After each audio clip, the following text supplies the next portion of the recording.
glad you phoned. I need something to take my mind off of things. Bad day? That's an understatement. Me too. So, what happened? I ditched John, but he almost refused to take no for an answer. It's as if he's possessed. He never used to be aggressive. Did he hit you again? Yes. I'm fine though. He is clearly troubled.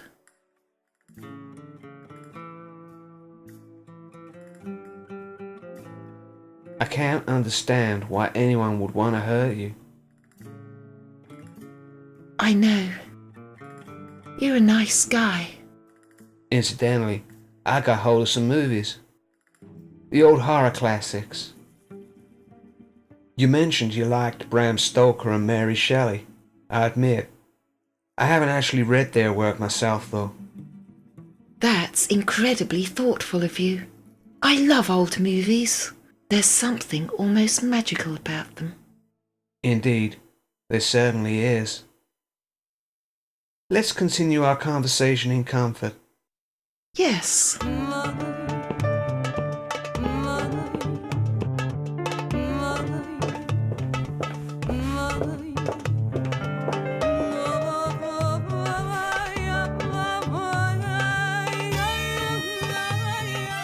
I'd love to have been around during the 18th century. The world was so different then. That's why vampires or other immortals would be really privileged.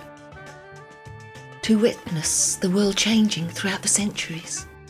I can only gain a fleeting glimpse into history by reading about it. Being a participant throughout the centuries would be most enlightening indeed, and fascinating. The victors often rewrite history, so information is probably inaccurate. That's very true. It would be amazing to be immortal. Don't you agree? It certainly would. But what if immortality came with a price?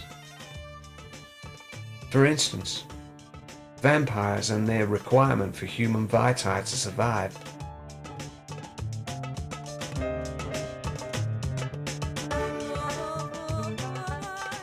Admittedly, it's complicated. A vampire is a predator, which is part of nature. Predators kill in order to eat. A vampire wouldn't necessarily have to kill though. If they had enough self-control.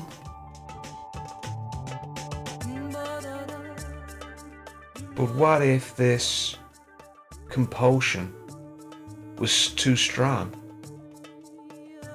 If this theoretical vampire has a conscience, I imagine it would be extremely difficult for him to reconcile his actions. Other predators don't have this dilemma. A tiger wouldn't regret killing a deer. It has no remorse. And now, a news report. A freak accident claimed the life of a 36-year-old father of two at his workshop. The man was sliced in two by a garage door. His mutilated corpse was discovered by his wife and 16-year-old son earlier today. He had a history of violence against his family, which was pending investigation. Law enforcement officials have declared his death as misadventure.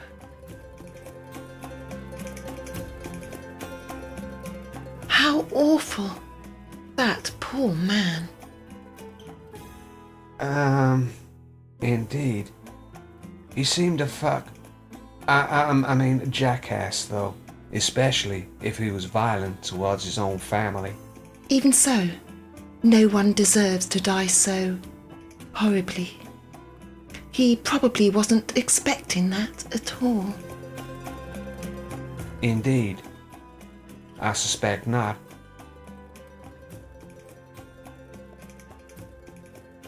I feel sorry for the family. They must have been traumatized to find him like that.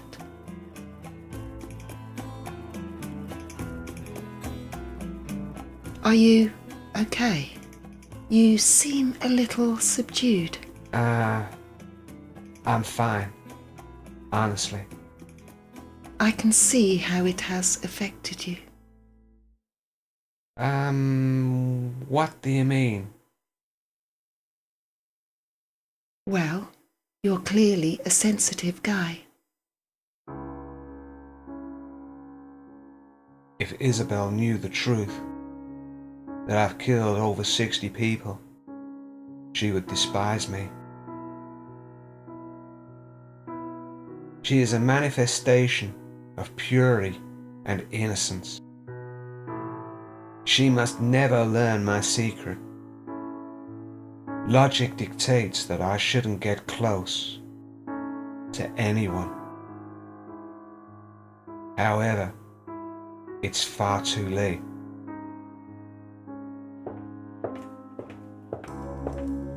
What's on your mind?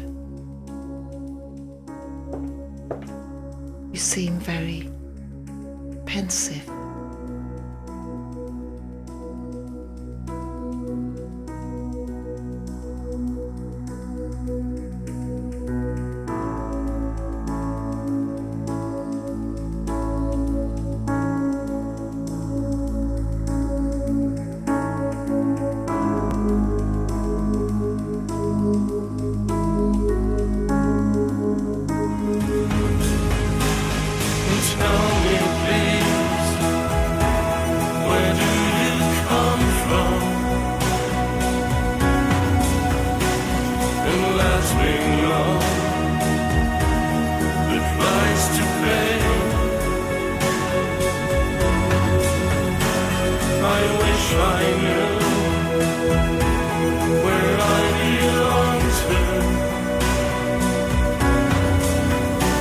How did you find me?